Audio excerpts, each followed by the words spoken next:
حدیث نمبر ہے 142. عن ابی ہریرہ یقول سمعت رسول اللہ صلی اللہ علیہ وسلم یقول شر ما فی رجل شح ہالع وجبن خالع. رواہ ابی داود کتاب الجہاد. ابو ہریرہ رضی اللہ عنہ سے روایت ہے کہ میں نے رسول اللہ صلی اللہ علیہ وسلم کو فرماتے ہوئے سنا، بندے کو جو بری خصلت دی جاتی ہے وہ بخیلی ہے رلا دینے والی، اور بزدلی جو دل نکالنے والی. اب اس کی آپ عربی اور اردو دونوں دہرائیں گے میرے ساتھ. پڑھیے اب.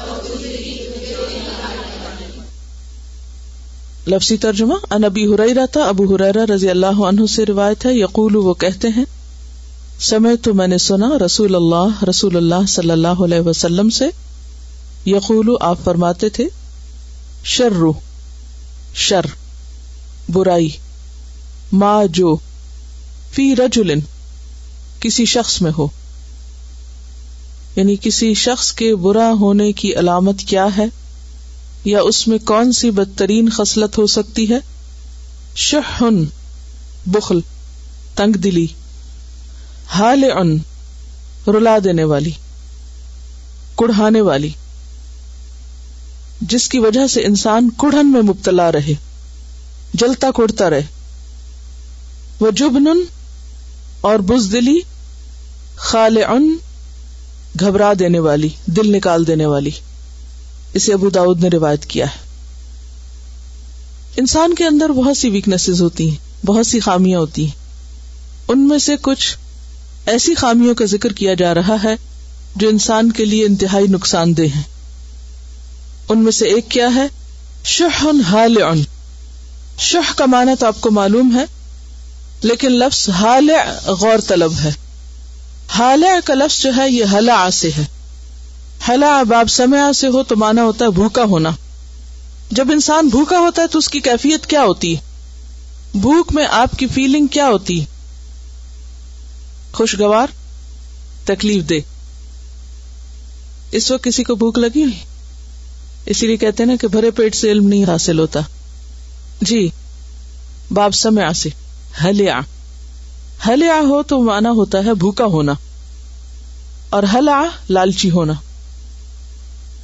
اور ہلوعا کا لفظ آپ نے پڑھ رکھا ہے، ان الانسان خلق ہلوعا اذا مسہ الشر جزوعا واذا مسہ الخیر منوعا الا المصلین. تو ہلوعا کا کیا مطلب پڑا تھا؟ تھوڑ دلا، لالچی اور بخیل کے معنوں میں بھی آتا ہے. ڈرپوک، مصائب پہ صبر نہ کرنے والا. اور ہالع کہتے ہیں تیز رفتار شتر مرغ کو. اور اس سے پھر شح ہالع ہے بخل کی ایسی شدت، شدید بخل جس کی وجہ سے انسان غم میں مبتلا رہے. تنگ دلی ویسے ہی ایک مصیبت ہے، کیونکہ جب انسان کا دل چھوٹا ہوتا ہے، تنگ ہوتا ہے، وہ حریص ہوتا ہے، تو اس کے اندر خود بخود بے چینی اور بے سکونی پیدا ہو جاتی ہے. لیکن اگر وہ شح ہالع بھی ہو جائے تو پھر وہ انتہائی کیفیت کا نام ہے کہ جس کی وجہ سے انسان ایک ایسے کرب اور درد اور پریشانی میں مبتلا رہتا ہے کہ جسے کسی پل چین نہیں. جیسے بھوکا شخص ہوتا ہے نا، اور بھوک کی اگر شدت ہو تو اس وقت انسان نہ سو سکتا ہے صحیح طور پہ، نہ ہی کسی کام میں دل لگتا ہے، کچھ بھی کرنے کو اس کا دل نہیں چاہتا، کیونکہ وہ اس کو چین سے بیٹھنے نہیں دیتی بھوک. تو بالکل اسی طرح جسے مال کی بھوک لگ جائے، اور بھوک بھی ایسی کہ وہ ساری خیر اپنے لیے سمیٹنا چاہتا ہو انسان، تو پھر اس کی کیفیت کیا ہوگی؟ جب آپ خیر میں کسی دوسرے کو شریک نہ کرنا چاہیں، بھلائی کسی اور کے لیے نہ چاہیں، صرف اپنے لیے چاہیں اور اس کو سمیٹ اور بھیج کے رکھیں، تو اس سے کیا کیفیت پیدا ہوتی ہے؟ بے چینی کی، بے سکونی کی، ہاں وہ کوئی بھی چیز ہو۔ تو یہ دراصل ایک انتہائی لالچی انسان کی تصویر کھینچی جا رہی ہے، اور ایسی کیفیت انسان کے لیے ایک بدترین کیفیت ہے جو اسے اس کے اپنے اندر کے اعتبار سے بھی بے سکون کرتی ہے، رلا دیتی ہے۔ ایسا انسان کبھی بھی خوش نہیں ہو سکتا، اور اسی طرح دوسروں کو بھی اس سے متنفر کر دیتی ہے، دوسروں کو بھی بھگا دیتی۔ ظاہر ہے کہ جو شخص ہمیشہ لینے کا ہی حریص رہے اور ہر خیر اپنی طرف ہی کھینچتا چلا جائے اور اسے دوسروں کی بھلائی کا کوئی خیال نہ ہو، تو ایسے شخص سے کون خوش رہ سکتا ہے؟ اسی لیے آپ نے دیکھا ہوگا کہ ایسے لوگ ہمیشہ گلے شکوے کرتے نظر آئیں گے آپ کو، انہیں ہر ایک سے شکایت ہوتی۔ کیوں؟ کیونکہ لوگ اس کی ایکسپیکٹیشن پہ پورے نہیں اترتے، اور اس کی ایکسپیکٹیشن کیا ہے لوگوں سے؟ کہ ہر کوئی بس اسی کو چاہے اور اسی کی خیر اور اسی کی بھلائی اور اسی کے فائدے کے سب کام کرے، اور اگر کوئی نہ کرے تو پھر وہ اس سے خوش نہیں۔ تو اسی لیے آپ صلی اللہ علیہ وسلم نے کیا فرمایا کہ شر ما فی رجل شح حالع وجبن خالع۔ جبن کہتے ہیں بزدلی کو۔ بزدلی کیا ہوتی؟ اندر سے کمزور، ڈرا ہوا، اور یہاں پر لفظ خالع، خلع کا لفظی معنی ہوتا ہے اتارنا۔ فخلع نعلیک، کیا معنی ہے؟ جوتے اتار دو۔ آگ کرنے کے لیے بھی لفظ آتا ہے، اور خلع کا مطلب ہوتا ہے خواہشات نفسانی کا تابع ہونا، صرف اپنی من مرضی پوری کرنا، اپنی خواہشات پوری کرنا۔ ایسا شخص بھی اپنے اوپر سے حیا، اخلاق، ہر چیز کا لبادہ اتار پھینکتا ہے۔ اسی سے لفظ خلا نکلا ہے، جو عورت خلا لیتی۔ تو خلا بھی کیا ہے؟ دراصل شوہر سے آزادی لینا۔ تو خالع کا مطلب کیا ہوا؟ ایسی بزدلی جو انسان کا دل نکالنے والی ہو، انسان کو اندر سے کھوکھلا کر دے، خالی کر دے، کہیں کا نہ چھوڑے۔ آپ نے دیکھا ہوگا جو لوگ بزدل ہوتے ہیں، تھوڑے دلے ہوتے ہیں، ان کے ریئیکشنز کیا ہوتے ہیں؟ وہ چھوٹی سی کو پریشانی کی خبر سن لیں، اپنی زندگی بھی حرام کر دے تو دوسروں کی بھی۔ یعنی بے صبری کے عالم میں کیا کیا ہوتا ہے؟ کوئی چیز، چھوٹی سی خبر، کیونکہ یہ زندگی کا امتحان ہے، اس میں تو ہر وقت کوئی نہ کوئی امتحان، کوئی نہ کوئی آزمائش، کوئی نہ کوئی بیڈ نیوز ملتی رہتی ہے انسان کو، ہوتا ہے نا؟ ہر دن چڑھتا ہے، اس میں اچھی چیزیں بھی ہوتی ہیں اور اس میں ناپسندیدہ چیزیں بھی ہوتی ہیں۔ آپ کو لوگوں کی طرف سے خیر بھی ملتی ہے، آپ لوگوں کی طرف سے ایسی باتیں بھی سنتے ہیں کہ جو آپ کے لیے ایک تھریٹ کی حیثیت رکھتی۔ لائف میں تھریٹس ہیں نا، یا نہیں ہے؟ کسی کی بھی لائف، ہماری کیا، جانوروں کی تھریٹ سے خالی نہیں ہے۔ کبھی مال کی طرف سے، کبھی اولاد کی طرف سے، کبھی عزت کی طرف سے، کبھی کسی چیز کی طرف سے، عموماً انسان کو تھریٹس فیس کرنے پڑتے۔ اب ہوتا کیا ہے کہ جو شخص بزدل ہوتا ہے اس کا ریئیکشن تھریٹس پہ کیا ہوتا ہے؟ کوئی آپ میں سے ایکسپلین کرے گا کیا ہوتا ہے؟ وہ چیز ہونے سے پہلے ہی صرف خبر سن کے پریشان ہو جاتے۔ فوری ریئیکشنز کیا ہوتے ہیں؟ گھبراہٹ، اور گھبراہٹ ایسی جو دل نکال دینے والی، دل باہر آنے لگے، پینک اٹیک جس کو کہتے ہیں، اینگزائٹی بلٹ ہونا شروع ہو جاتی۔ اور پھر ایسے لوگ اپنے آپ کو تو بے سکون کرتے ہیں، سارے ماحول کو بے سکون کر دیتے ہیں، خود تو خوش نہیں رہ سکتے، کسی کو بھی نہیں رہنے دیتے۔ اور کیا ہوتا ہے؟ یہ ایسی بد اخلاقیاں ہیں اور ایسی مصیبتیں ہیں انسان کے لیے کہ جس نے انسان کا سکون برباد کیا ہوا، اور ان پہ قابو اللہ پہ توکل، صبر اور بھروسے کے ساتھ ہی ہو سکتا ہے کہ ہر نفع نقصان صرف اللہ کے ہاتھ میں، کوئی کچھ نہیں بگاڑ سکتا۔ نبی صلی اللہ علیہ وسلم کی بڑی خوبیوں میں سے کیا خوبی تھی؟ انتہائی بہادر تھے۔ آپ کے بارے میں آتا نا کہ آپ سے زیادہ سخی، آپ سے زیادہ حسین اور آپ سے زیادہ بہادر کسی کو نہیں دیکھا گیا تھا. حضرت انس کہتے ہیں کہ میں نے آپ سے زیادہ خوبصورت کسی کو نہیں دیکھا, آپ سے زیادہ سخاوت کرنے والے یعنی فراخ دل کسی کو نہیں دیکھا, اور آپ سے زیادہ بہادر کسی کو نہیں دیکھا. بہادری ایک ایسی صفت ہے, دلیر ہونا ایک ایسی صفت ہے جو نہ صرف یہ کہ انسان کو خود مطمئن رکھتا ہے, پرسکون رکھتا ہے, بلکہ پورے ماحول کو بھی پرسکون کرتا ہے. بزدلی اور گھبراہٹ اور ہر وقت چھوٹی چھوٹی بات پہ پینکی ہو جانا, حد سے زیادہ پریشان ہو جانا, وہ باتیں سوچ لینا جن کا کوئی وجود ہی نہیں, تو یہ انسان کے لیے مصیبت ہے. منافقین کے بارے میں قرآن مجید میں آتا ہے ہر چیز کو اپنے خلاف سمجھتے ہیں, یعنی کہیں کوئی مصیبت آئے تو وہ کیا سمجھتے ہیں, اب ہماری شامت آئی. بہادر انسان کا ری ایکشن بالکل اور طرح ہوتا ہے. جب اسے کوئی ایسی چیز پیش آتی ہے تو وہ پرسکون ہو کر اس مسئلے کا حل سوچتا ہے, وہ سولوشن کی تلاش میں ہوتا ہے.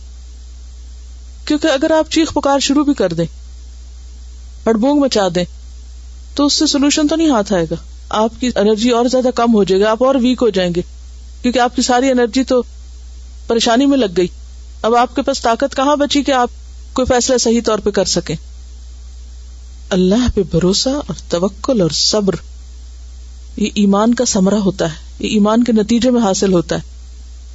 ساری دنیا میں مل کر اگر کسی کو نقصان دینا چاہے تو کوئی کچھ کر ہی نہیں سکتا جب تک اللہ نہ چاہے. اس کا نقصان کیا ہوتا ہے کہ انسان کے اندر استقامت ہی نہیں رہتی. ایک کام شروع کیا, اس سے گھبرا گئے, وہ چھوڑ دیا, کچھ اور شروع کر دیا, پھر اس سے گھبرا گئے, کچھ بھی پورا نہیں کیا. بچے جیسے امتحان سے پہلے گھبرا جاتے ہیں تو پھر کیا ہوتا ہے, جو پڑھ سکتے ہیں وہ بھی نہیں پڑھتے اور پھر کچھ بھی کرنے کے قابل نہیں رہتے. حالانکہ کر سکتے ہیں, ایسا نہیں کہ ان کا دماغ نہیں, کر سکتے ہیں, لیکن کیوں نہیں کر پاتے, صرف اس گھبراہٹ کی وجہ سے. یہ اپنا ایکسپیرینس بتا رہی ہے کہ بورڈ کے ایگزام میں جیسے کویسچن پیپر سامنے آتا تھا اور اگر پہلا کویسچن نہیں سمجھ آتا یا جواب نہیں آتا تھا تو گھبراہٹ کے مارے باقی بھی صحیح نہیں ہوتے تھے, اور سارے اور بھی بھول جاتے. اور واقعی ایسا ہوتا ہے. بعض اوقات جو سامنے نظر آنے والی سچویشن ہوتی ہے وہ تھوڑی سی پریشان کن ہوتی, لیکن انسان جب آگے پہنچتا ہے تو وہ ویسا نہیں ہوتا, دور سے ڈر رہا ہوتا ہے. اس وقت کیا کرنا چاہیے, کنٹرول کر کے اپنے آپ پر سوچے اچھا اگلا کیا, چلو چھوڑو اس کو, نہیں تو ناسی, آگے چلو. اگلا دیکھا, ہاں کچھ ٹھیک ہے, چلو اگلا دیکھو, اگلا دیکھو, اور آپ دیکھیں گے کہ وہاں بھی پہنچ جائیں گے جہاں آپ کو بہت اچھی طرح آتا ہوگا. اس وقت آپ خوش ہو جائیں اور اس سے شروع کریں جو آسان ہے. یہ کہہ رہی ہے کہ اس سے بعض اوقات ایسی پریشانیاں ایک پرماننٹ صورت اختیار کر کے بیماری کی شکل اختیار کر لیتی ہیں, انگزائٹی, بلڈ پریشر اور اسی طرح کی کچھ اور بیماریاں, کہ جس کی وجہ سے انسان نہ پھر اپنے قابل رہتا اور نہ کسی اور کی کوئی خدمت کر سکتا ہے. اس سے وقت بھی بہت ضائع ہوتا ہے کیونکہ آپ پری آکوپائڈ رہتے ہیں, ورڈ, اور آپ اس وقت کو اس سے بہتر چیز میں استعمال کر سکتے ہیں, لیکن وہی چیز وہم کر کر کے دہرا کے اور ایک بڑا حصہ وقت کا ضائع کر بیٹھتے ہیں. والدین کا بہت ہاتھ ہوتا ہے بزدل یا بہادر بنانے میں. بہت سی ماں کو میں نے دیکھا بچوں کو بچپن میں اپنی آسانی اور اپنے آرام کے لیے کبھی بلی سے ڈرایا, کبھی کتے سے ڈرایا, کبھی اندھیرے سے, کبھی جن سے, خود ہی ڈرانا شروع کر دیتی. جب آپ ان کو ڈرانے سے ہی زندگی کا آغاز کر رہے ہیں تو بڑے ہو کے بہادری کہاں سے آئے گی. اور آپ دیکھیں گے جب تک آپ بچوں کو اندھیرے سے نہیں ڈرائیں گے وہ خود نہیں ڈریں گے. یا پھر کیا ہوتا ہے, ذرا بڑے ہوتے ہیں اور بچوں کے ساتھ ملتے ہیں وہ ڈرا دیتے ہیں, ورنہ انیشلی بچوں کے اندر وہ ڈر نہیں ہوتا. یا پھر بچے آپ کو دیکھتے ہیں, آپ کس چیز پہ پریشان ہوئے, کس سے ڈرے, کس چیز سے آپ کس طرح ریئیکٹ کر رہے تھے, تو وہ انکانشیسلی انسان کے اوپر لیئر چڑھتی رہتی. ہوتا پتہ کیا, انسان اپنے ماحول سے اتنا متاثر ہوتا ہے کہ جو کچھ وہ دیکھتا ہے اس سے ایک سینس لیتا ہے اور ایک سبق سیکھتا ہے, خاموش نالج اس کے اندر جا رہا ہوتا ہے. اب وہ ایک لیئر چڑھ گئی, اچھا اگلے دن کچھ اور دیکھا, وہ ایک اور لیئر, اگلے دن کچھ اور دیکھا. وہ روز جو کچھ دیکھتا نا ماں باپ کو کرتے ہوئے, آس پاس کرتے ہوئے, اس کی لیئر چڑھتی رہتی. پھر ایک وقت آتا ہے کہ وہ لیئر چڑھ چڑھ کے اس کے اوپر ایک خول بن جاتا ہے. اور جب تک پھر کسی ایسے کہ ہاتھ نہ چڑھے بندہ کہ جو خوب ہیمرنگ کر کے اس خول کو توڑے اور کسی کو اپنا آپ نہ پکڑائے, تو انسان کی اصلاح نہیں ہوتی. اور شخصیت جو ہے جو اللہ نے نعمتیں انسان کو دی ہوتی ہیں، جو ٹیلنٹ دیا ہوتا ہے، جو صلاحیتیں دی ہوتی ہیں، ساری اس خول کے اندر بند اور دب کے رہ جاتی، وہ نکھر کے ہی نہیں سامنے آتی. نہ انسان اپنی عقل استعمال کر سکتا ہے، نہ کوئی ڈیسیژن لے سکتا ہے، نہ کچھ صحیح طور پر پازیٹیولی سوچ سکتا ہے، اور نہ کچھ کر سکتا ہے. اور خصوصاً جو مشکل ہوتی ہے پھر وہ انسانی معاملات کے اندر ہوتی ہے، انسانی تعلقات کے اندر. ہمارا جو موجودہ نظام تعلیم ہے، دنیا بھر میں جو کچھ ہو رہا ہے، وہ انسان نہیں پروفیشنلز پیدا کر رہا ہے، انسان نہیں پروفیشنلز پیدا کر رہا ہے. اب اس سے کیا ہوتا ہے، جب آپ کسی شخص سے بات کرتے ہیں، اگر اس کے فیلڈ کے بارے میں بات کریں، وہ اتنا بولے گا، اتنی باتیں کرے گا، کہاں تک پہنچ جائے گا. لیکن اگر آپ اس کے سامنے زندگی کے مسائل میں سے کوئی چھوٹا سا مسئلہ رکھ دیں تو وہ اس کے لیے ایک بہت بڑا مصیبت بن جائے گا. وہ اس چھوٹے سے مسئلے کو حل نہیں کر سکے گا. کیوں؟ کیونکہ ہمارے مائنڈ کو اس طرح بند کر کے خاص مخصوص چیز کے اوپر اس طرح چلا دیا گیا، کیونکہ ہر کلچر کو اپنے لیے افراد چاہیے ہوتے ہیں نا. اب کنزیومر کلچر جو ہے، یا سیکولر کلچر، یا مٹیریل کلچر، یا جو بھی آپ اس کو نام دیں، اس کلچر کو اپنے لیے لوگ چاہیے، اسی کو سامنے رکھ کر ہر چیز تیار کی گئی. وہ ایک خاص ذہنی سوچ یا سانچہ بن جاتا ہے. پھر بچے اسی طرح سوچتے، دیکھتے، وہی کرتے ہیں. ساری کھیل کود، تفریح، ہر رشتہ داروں سے ملنا، میل ملاقات، سب کچھ چھوڑ کر وہ کس میں بند ہو کے رہ جاتے ہیں کہ کون سی چیز ہمارے پروفیشن میں ہیلپ کرے گی. بہترین پروفیشنل روبوٹ نکلتے ہیں لیکن انسان نہیں نکلتے. اسی وجہ کہ انسانی زندگی میں ناکام ہوتے ہیں لوگ. نبی صلی اللہ علیہ وسلم کا طریقہ تربیت کیا تھا؟ وہاں انسانوں کو ان کی انڈیویجول پرسنالٹی پہ رہنے دیا گیا کہ یہ پڑھو، سیکھو، اپنی عقل خود استعمال کرو، سوچو، اور مقصد اور نقطہ نظر آخرت کو رکھو. تو اس لیے یہاں پر کیا بتایا گیا کہ شر ما فی رجل شح ہالع وجبن خالع. بدترین چیزیں جو انسان کے اندر پائی جاتی ہیں، بدترین خصلتیں، وہ ایسی شح، ایسی بخیلی، ایسی گھٹن ہے جو انسان کو رلا دینے والی ہو. اسی لیے آپ دیکھیں نا، یہاں انہوں نے ترجمہ جو کیا ہے وہ کیا ہے؟ بخیلی جو رلا دینے والی. روتا ہی رہتا ہے انسان، پھر صرف نیگیٹو تھنکنگ ہی رکھتا ہے. اور بزدلی جو دل نکال دینے والی، کہ بات بات پہ دل بیٹھا جائے اور دل ڈوب جائے. آپ دیکھیں کہ یہ جو بہت دل ڈوبنا ہے، یہ بھی کس وجہ سے ہوتا ہے؟ کیونکہ دنیا کی محبت پیچھے چھپی ہوئی ہوتی ہے. تو جب دنیا کی شدید محبت کا ہم شکار ہوتے ہیں نا، تو پھر دنیا کا چھوٹا سا نقصان بھی ہمارا دل لے بیٹھتا ہے. دین ہمارا کیا سکھاتا ہے؟ چھوٹا کیا اور بڑا کیا، کوئی بھی نقصان ہو جائے تو کیا کرو؟ اس وقت کیا پڑھو؟ انا للہ و انا الیہ راجعون. وہ چیز چلے گئی، ہم بھی اللہ کے لیے اور ہم بھی واپس جانے والے. ہم نے کون سا بیٹھے رہنا ہے؟ کوئی پیارا چلا گیا دنیا سے تو ہم نے کہا یہاں بیٹھے رہنا، ہم نے بھی جانا ہے. مال چلا گیا، گھر چلا گیا، کچھ چلا گیا، یہ تو جانے والی چیزیں. کس نے کہا تھا یہ تمہارے پاس رہیں گی اور تمہارا کوئی حق ہے ان پہ؟ لیکن ہم ان چیزوں کو اپنا حق سمجھ کے اپنی مٹھی میں دبا کے رکھنا چاہتے ہیں، اور کسی چھوٹی سی چیز کے لیے بھی کھولنے کو تیار نہیں ہوتے. اسی لیے پھر ہم شیئر نہیں کر سکتے کسی بھی چیز کو. گھروں میں بہن بھائیوں کے درمیان بہت سے جھگڑے کس وجہ سے ہوتے ہیں؟ شیئرنگ کی عادت نہیں ہوتی. ہر ایک صرف اپنا فائدہ چاہتا ہے، ہر ایک اپنی مرضی کے مطابق اپنی چیزوں کے اوپر پورا ہولڈ رکھنا چاہتا ہے. تو اس کا نتیجہ کیا ہوتا ہے کہ پھر لڑائی جھگڑا، فساد، برے تعلقات آپس کے، اور ہر وقت چخ چخ، گھر کے اندر کوئی سکون باقی نہیں رہتا. تو شح جب ختم ہوتی ہے اور انسان اپنے چیزوں کو دوسروں کے ساتھ کھلے دل سے شیئر کرتا ہے، یہ سوچتے ہوئے کہ اللہ جزا دینے والا ہے، اور اس کے ساتھ ساتھ یہ کہ صرف سخاوت نہیں، ایثار. دیکھیں ایثار جو ہے نا وہ اعلیٰ درجہ ہے، سخاوت پہلا درجہ ہے. یہاں پر آپ دیکھیں کہ ایک لفظ بخل اور ایک ہے ہرس. بخل کے مقابلے میں سخاوت ہوتی ہے، اور ہرس اور وہ جو شح ہے اس کے مقابلے میں ایثار ہوتا ہے. تو ایک ہے عام حالات میں کچھ دینا، اور ایک ہے اپنی ضرورت کاٹ کے دینا.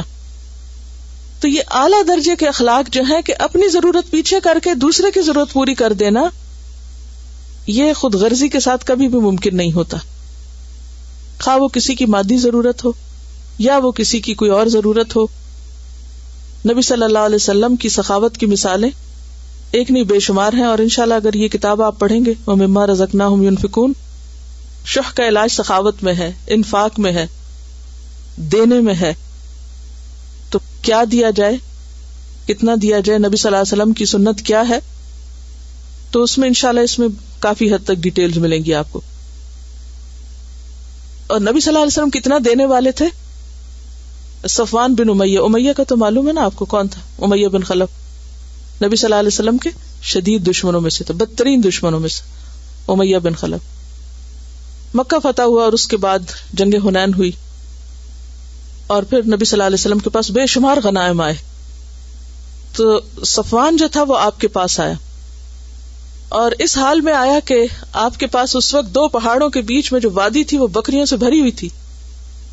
صفوان نے جب دیکھا تو اس کی آنکھیں کھل گئی کہ محمد صلی اللہ علیہ وسلم کے پاس اتنا مال، ایک بکری بھی کتنی قیمتی ہوتی. آپ بہت نفسیات جانتے تھے. ہمارے نفسیات کہنا بھی بہت چھوٹا لفظ ہے، بہت چھوٹا لفظ ہے اس کے مقابلے. آپ نے اس کا چہرہ دیکھا کہ اس وقت اس کا دل کیا چاہ رہا ہے. تو آپ نے فرمایا صفوان یہ لینا چاہتے ہو، جاؤ یہ تمہاری. وہ شخص اس کا حال کیا ہوگا، وہ تو آپے سے باہر ہو گیا اور لوگوں سے کہنے لگا لوگوں مسلمان ہو جاؤ، محمد صلی اللہ علیہ وسلم اتنا دیتے ہیں کہ انہیں فاقے کا ڈر نہیں ہوتا.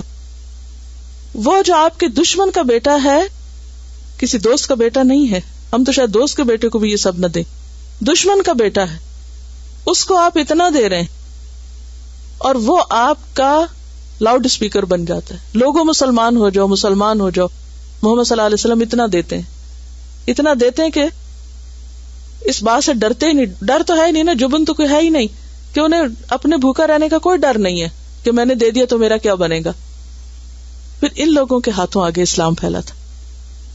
لیکن دل میں اگر چھوٹی سی بھی شح اور وہ بخیلی اور گھٹن باقی رہ جائے اور سارے فائدے انسان صرف اپنی ذات اور اپنے خاندان کے لیے سمیٹ کے رکھے تو پھر کبھی بھی دین نہیں پھیل سکتا. تو اس کے لیے کیا ہے، جو بھی ہے دینے والا انسان بنے. یہ اقوال حکمت میں سے بتا رہی ہیں کہ چھوٹے برتن میں زیادہ پانی نہیں آتا، نہیں سماتا. اسی طرح چھوٹے دل کے ساتھ بڑی کامیابی نہیں ہوتی، بڑے کام نہیں ہوتے چھوٹے دل کے ساتھ. دانش مند یعنی عقل مند شخص وہ ہے جو بہت چاہے، یعنی بہت ساری خیر سمیٹنا چاہے، لیکن اگر تھوڑا ملے تو اس پہ بھی راضی ہو جائے، یعنی قناعت ہو اس کے اندر، حریص نہیں. حرص انسان کو کمزور بنا دیتا ہے. یہاں حدیث ہے ریاض الصالحین میں حدیث نمبر 560، حضرت ابو ہریرہ رضی اللہ عنہ سے روایت ہے کہ انہوں نے رسول اللہ صلی اللہ علیہ وسلم کو فرماتے ہوئے سنا کہ بخیل اور خرچ کرنے والے کی مثال ایسی ہے جیسے دو آدمی ہیں، ان کے بدن پر سینے سے ہنسلی تک لوہے کی زریں ہیں، سینے سے ہنسلی تک. بس خرچ کرنے والا خرچ کرتا ہے تو یہ زرہ اس کے بدن پر فٹ بیٹھ جاتی ہے، یعنی وہ کھلنے لگتے ہیں ہلکے اور سپریڈ ہونے لگتی ہے اور نیچے لٹکنے لگتی، ہوتے ہوتے ہوتے پاؤں تک چلی جاتی ہے، یہاں تک کہ اس کے پاؤں کی انگلیوں کے پوروں کو چھپا لیتی. یعنی وہ لباس اتنا پھیل کے نیچے چلا جاتا ہے، پورا انسان ڈھک جاتا ہے اس میں، اور اس کے نشان قدم کو ظاہر نہیں ہونے دیتی. اور بخیل چونکہ کچھ بھی خرچ نہیں کرنا چاہتا، اس لیے زرہ کا ہر حلقہ اپنی جگہ پہ چمٹ جاتا ہے، بس وہ اسے ڈھیلا کرتا ہے لیکن وہ ڈھیلا نہیں ہوتا، لہٰذا اس سے کیا ہوتا ہے اور زیادہ دل تنگ ہو جاتا ہے. بخل کا نتیجہ یہ ہے. چلیے اگلی حدیث پڑھ لیتے. عن جابر بن عبد اللہ ان رسول اللہ صلی اللہ علیہ وسلم قال اتقوا الشح فإن الشح أهلك من كان قبلكم حملهم على أن سفكوا دماءهم واستحلوا محارمهم رواہ مسلم کتاب البر والصلة. سیدنا جابر بن عبداللہ رضی اللہ عنہ سے روایت ہے کہ رسول اللہ صلی اللہ علیہ وسلم نے فرمایا بخل سے بچو، اس لیے کہ بخل نے ہی ان لوگوں کو ہلاک کیا جو تم سے پہلے تھے. اس بخل نے انہیں اپنوں کا خون بہانے پر اور حرام چیزوں کو حلال سمجھنے پر آمادہ کیا. اب پڑھی.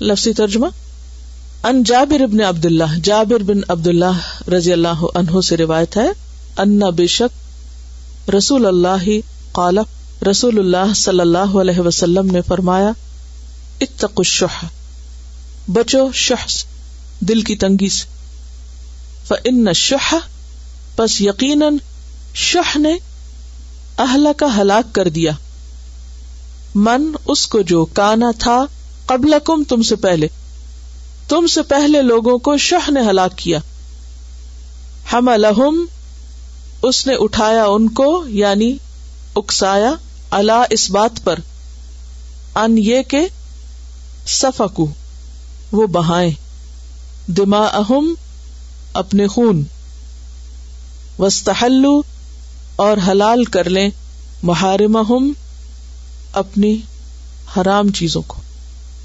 جیسے کہ پہلے بھی میں نے عرض کیا تھا کہ شح یا بخل ایسی چیز ہے کہ جس سے کئی ایک خرابیاں نکلتی، یعنی اس سے بہت سی اخلاقی برائیاں جنم لیتی ہیں۔ مثلا کل میں نے لکھوائی تھی، کون کون سی؟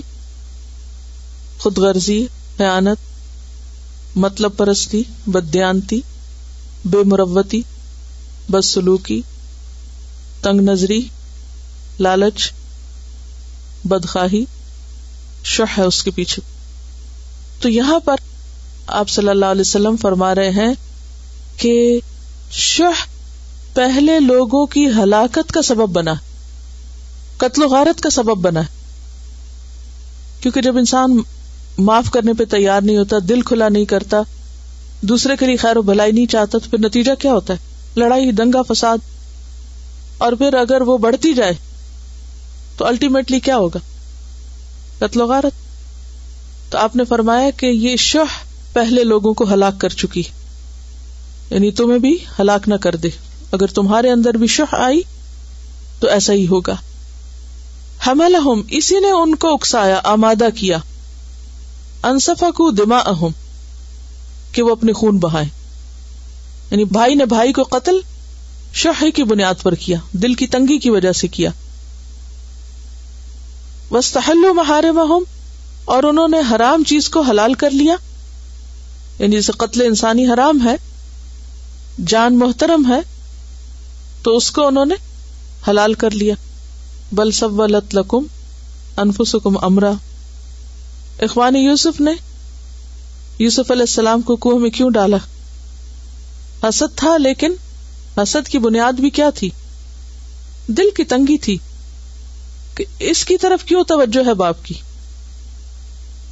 اب اپنے خون کے رشتے کے ساتھ ایسا سلوک کرنا یہ کوئی معمولی چیز نہیں ہے، اور اس مثال سے تو آپ یہ دیکھیں کہ ایک پیغمبر کے گھر میں ہے یہ بچے، باپ کو معمولی انسان نہیں ہے، اپنے معاشرے کا سب سے زیادہ نمایاں دیندار انسان ہے جس کے پاس اللہ کی طرف سے وحی آتی، اور پھر یعقوب علیہ السلام کس کے بیٹے؟ پیغمبر کے بیٹے۔ وہ کس کے بیٹے؟ ابراہیم علیہ السلام، پیغمبر کے بیٹے۔ کیا ان بچوں کو اپنی تاریخ یاد نہیں ہوگی؟ اپنا خاندانی پس منظر یاد نہیں ہوگا؟ ہم کس کی اولاد ہیں؟ اس کا بھی تربیت پہ ایک اثر ہوتا ہے نا۔ عام طور پر ماں باپ بچوں کو کہتے ہیں کہ تم اپنے ماں باپ کے نام کی لاج رکھنا، دیکھو تمہارے باپ دادا کیا کرتے رہے، تم کیا کر رہے ہو، تو اس کا بھی ایک اثر ہوتا ہے۔ لیکن یہ شح اور یہ دل کی تنگی ایسی چیز ہے، اور یہ خود غرضی ایسی چیز ہے کہ انسان کے اندر جب آ جاتی ہے تو پھر وہ نہیں دیکھتا کہ کس کی اولاد ہے، باپ کون ہے، اور ہمارے اس رویے سے باپ کو کیا تکلیف پہنچے گی۔ اگر انہیں یہ پتہ ہی تھا کہ باپ کو بہت محبت ہے یوسف علیہ السلام سے، تو انہیں یہ بھی تو پتا ہوگا نا کہ اگر ہم نے اس بچے کے ساتھ کچھ کیا تو اس بچے کو نہیں باپ کو کتنی شدید تکلیف ہوگی. تو پھر انسان ان محترم رشتوں کا لحاظ اور پاس بھی بھول جاتا ہے جب خود غرض ہوتا ہے. جب انسان صرف اپنا فائدہ سوچنے لگتا ہے نا تو بعض اوقات وہ قریب ترین رشتوں کا احترام اور محبت اور حق حقوق سب کچھ بھلا دیتا ہے. اسی چیز کی طرف یہاں اشارہ ہے کہ انہوں نے حرام چیزوں کو حلال کر لیا، ناجائز چیزوں کو اپنے لیے جائز کر لیا. ابن حبان کی روایت میں اس سے ملتی جلتی بات آتی ہے. آپ نے فرمایا ہرس سے بچو، یعنی شح سے بچو، کیونکہ اسی نے اگلوں کو اس کی دعوت دی اور انہوں نے خون بہایا اور انہوں نے رشتے کے حق کو کاٹا. وہاں یہ الفاظ زائد ہیں ابن حبان کی روایت میں. کیا؟ انہوں نے رشتے کے حق کو کاٹا. اب یہ بڑی اہم بات ہے. صلہ رحمی انسان کیوں نہیں کر پاتا؟ کیوں نہیں کر پاتا صلہ رحمی؟ رشتہ داروں کو ان کا حق دینا، ان کے ساتھ اچھا سلوک کرنا، ان کے اوپر بھی خرچ کرنا. تنگ دلی ہے. بعض اوقات ایک بھائی اس کے بچے بہت محتاج ہو سکتے ہیں، لیکن دوسرا بھائی جس کے پاس سب کچھ ہے وہ کیا سوچ کے نہیں بھائی کی مدد کرتا؟ اس کے لیے زیادہ اہم کیا؟ میرے اپنے بچے، میرا گھر، میرے بچوں کی تو ضروریات ابھی پوری نہیں ہوئی، میں اس کے بچوں کو کہاں سے کھلاؤں؟ اسی لیے آپ نے دیکھو گے کہ بعض اوقات سگے بہن بھائیوں میں بہت اونچ نیچ ہو جاتی، بہت فرق ہو جاتا ہے، رشتوں کا حق بھول جاتا ہے. کیا چیز ہے پیچھے؟ سمپل ریزن، خود غرضی، ہرس، اپنے ہی فائدے سوچنا اور دوسروں کو بھول جانا. یعنی بعض اوقات صرف سٹیٹس کا فرق نہیں ہوتا، بلکہ صرف اپنوں کی چاہت ایسی کہ دوسروں کو بالکل اگنور کر دیا. یعنی کہ اپنے بچوں کو اگر سیر پہ لے جا رہے ہیں، آئس کریم کھلانے جا رہے ہیں تو دوسروں کو پوچھا تک نہیں. یعنی اس قدر بے مروت ہی بعض اوقات ہو جاتی ہے. اور اس حدیث کے آخر میں بھی آتا ہے اور حرام کو حلال سمجھا، کیونکہ جب خود غرضی بڑھتی ہے تو انسان بھول جاتا ہے نا کہ حلال طریقے سے حاصل ہو رہا ہے یا حرام طریقے سے حاصل ہو رہا ہے. اس کو تو بس اس سے غرض ہوتی ہے کہ جو بھی ملے مل جائے. ایک اور حدیث میں ہے، ابو داؤد کی روایت ہے، آپ صلی اللہ علیہ وسلم نے فرمایا ہرس سے بچو، کیونکہ تم سے پہلی قومیں اسی ہرس سے تباہ ہوئیں. اسی نے ان کو فسق و فجور کے لیے کہا اور انہوں نے فسق و فجور کیا. یہاں ایک تیسری چیز کا پتہ چلتا ہے، یعنی شح سے کیا خرابی نکلی؟ فسق و فجور. خود غرضی اور ہرس اور بخل کی وجہ سے انسان ہر حرام، جائز ناجائز، غلط سلط کام کرنے کو تیار ہو گیا. تو اس کو فجور کیا؟ حرام حلال کی پرواہ کیے بغیر ہر فائدہ اپنے لیے سمیٹنا ہے. آپ کا حق ہے یا نہیں ہے، جائز ہے ناجائز ہے، سب نکال لو. اسی لیے بعض اوقات لوگ غلط قسم کے بینیفٹس کلیم کرتے رہتے ہیں. ان کو پتا ہوتا ہے دے ڈونٹ ڈیزرو، یہ ان کا حق نہیں بنتا، لیکن وہ لالچ ایسا ہوتا ہے کہ اس کی بنا پر جائز ناجائز کا سب فرق بھول جاتا ہے، سب کا نقصان ہو جاتا ہے. نبی صلی اللہ علیہ وسلم نے فرمایا 2 بھیڑیے جو بکریوں کے جھنڈ میں چھوڑ دیے جائیں وہ ان کو اتنا برباد نہیں کرتے. 2 بھیڑیا بکریوں کو کھا جاتا نا. 2 بھوکے بھیڑیے بکریوں کے ریوڑ میں چھوڑ دیے جائیں اتنا برباد نہ کریں گے جتنی مال اور جاہ کی ہرس انسان کے دین اور ایمان کو برباد کر دیتی ہے. کس کی؟ مال اور جاہ. مال تو مال ہے اور جاہ کیا؟ اسٹیٹس، عہدہ. اس کی ہرس انسان کے دین اور ایمان کو برباد کر دیتی، اس سے بھی زیادہ جتنے بھوکے بھیڑیے بکریوں کے ریوڑ میں بکریوں کو ہلاک کر کے خرابی کریں. ان کا کہنا یہ ہے کہ بعض اوقات انسان اپنوں کو، یعنی رشتہ داروں کو چھوڑ کے، قریب والوں کو چھوڑ کے دور والوں کے ساتھ پھر احسان کر دیتا ہے، اچھا کر دیتا ہے اور اپنوں کو بھول جاتا ہے. اس کی بھی کیا وجہ ہے؟ کیا نفسیات ہے اس کے پیچھے؟ ایک تو یہ کہ یہ برابر نہ آ جائے، دوسرے یہ کہ اپنے لے کے بھی تعریف نہیں کرتے نا، ریٹرن نہیں ہوتا.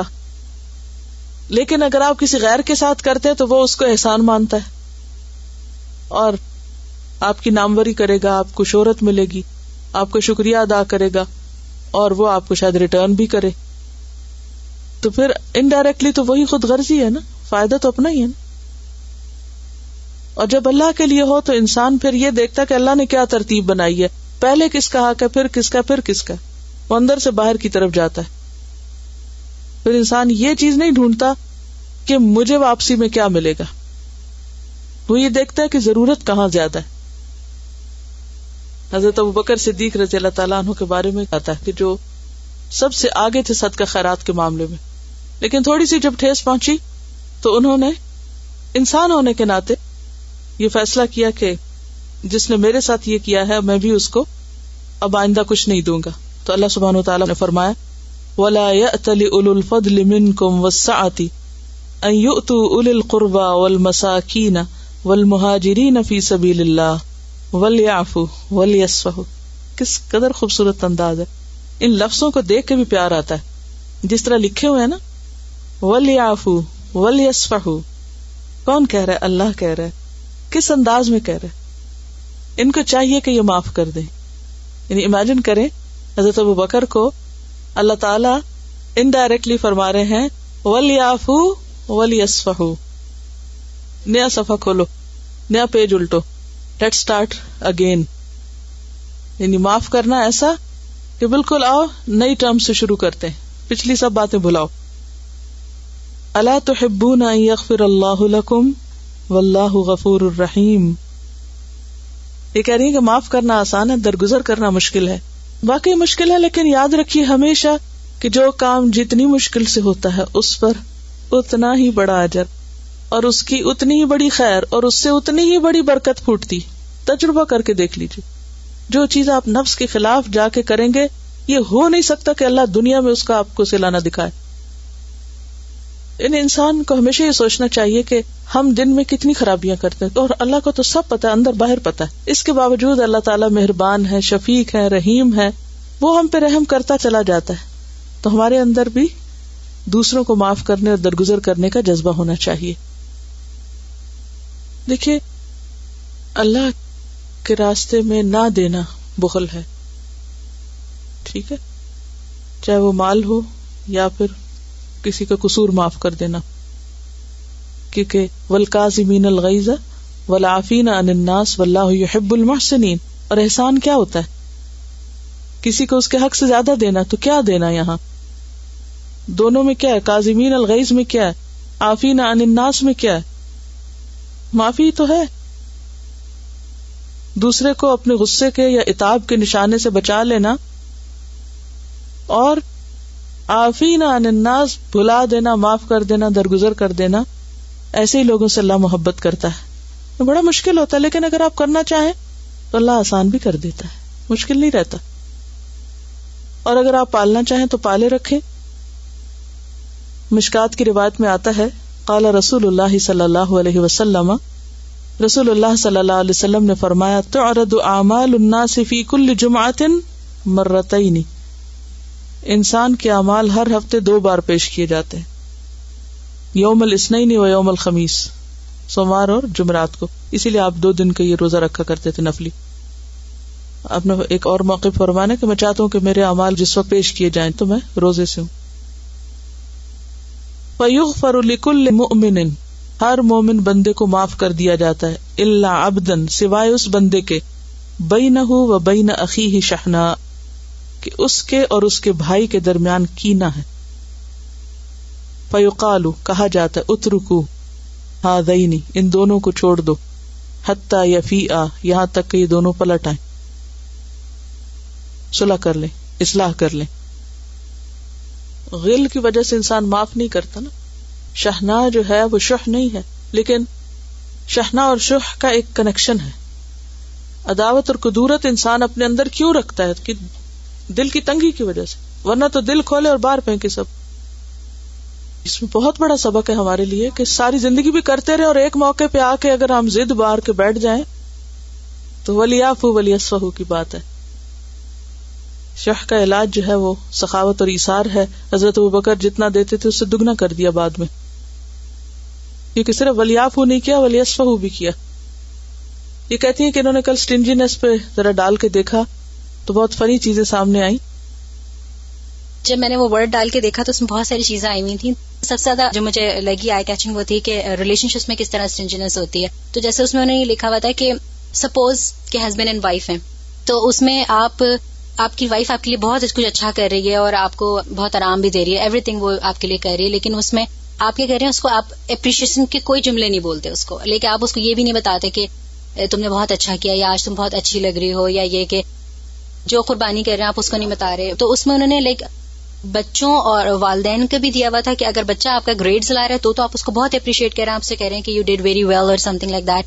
لیکن اگر وہ تھوڑا سا بھی اس کے گریڈ کم آتے ہیں, کچھ ہوتے ہیں, تو آپ اس کو اس طرح سے اپریشیٹ نہیں کرتے, آپ کا دل وہاں فوراً تنگ ہو جاتا ہے. یہ ساری چیزوں نے لکھی تھی. تو مجھے بہت اچھی لگی بات کہ صرف کسی شخص سے بعض اوقات واقعی ہوتا ہے کہ ایک یہ جملہ منہ سے نکالنا کہ آپ بہت اچھے لگ رہے ہیں, یہ بھی نہیں کہتے لوگ. یا یہ کہ مجھے تم سے محبت ہے, سمپل سی بات ہے کہ مطلب ہم اگر بہنوں میں ہی دیکھیں تو ہم نہیں کہتے یہ باتیں, اکثر ہم اپنے آپ میں ہولڈ کر کے رہ جاتے ہیں. نہیں, ایک بالکل درست بات ہے کہ تعلقات کی خرابی کی جڑ ہی یہی ہے. یہ بھی اسی میں آتا, دل کی تنگی میں سے کہ سلام نہیں کرتے, کسی کو کھلے دل سے ملتے نہیں, خود اس کے پاس نہیں جاتے, حال نہیں پوچھتے, آگے نہیں بڑھتے, اندر ہی اپنے ہی اندر رکے رہتے ہیں, اکڑے رہتے ہیں, دوسروں میں دلچسپی نہیں لیتے.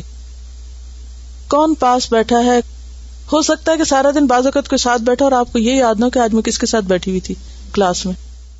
اس کے لیے وہ دعا بہت اچھی ہے, اللہم انی اعوذ بک من الہم والحزن والعجز والکسل والجبن والبخل ودلع الدین وغلبۃ الرجال. تو جبن اور بخل لگتا ہے دونوں کا کوئی چولی دامن کا ساتھ ہے, اس لیے یہاں بھی دونوں کو اکٹھے ہی منشن کیا گیا. اصل میں ہوتا پتہ کیا ہے, بخل ہی سے جبن پھوٹتا ہے. جب آپ بخیل ہوتے ہیں نا اور چھوٹا سا نقصان بھی برداشت نہیں کرتے اور اس کو سہنا نہیں چاہتے, تو اس سے پھر بزدلی بھی آ جاتی. بالکل سکھانا پڑتا ہے, کیونکہ کچھ چیزیں بچے دیکھ کے سیکھتے ہیں اور جب کوئی ماڈل سامنے نہ ہو تو پھر ان کو کہہ کے سکھانی پڑتی. اگر انسان اس بات پہ یقین رکھے نا کہ ایک دن تو ہر چیز نے چھننا ہی ہے, جانا ہی ہے, کہاں تک ہولڈ کر کے رکھے, کہاں تک پکڑیں گے اس کو. جو چیز جانی ہے اسے اپنے ہاتھ سے دے کے صدقہ کمائے اپنے لیے. چلیے ٹھیک ہے, دعا مانگ لیتے پھر.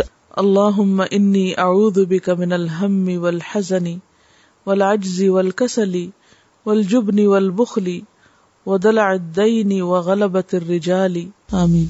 سبحانک اللہم وبحمدک نشہد ان لا الہ الا انت نستغفرک ونتوب الیک. السلام علیکم ورحمۃ اللہ وبرکاتہ.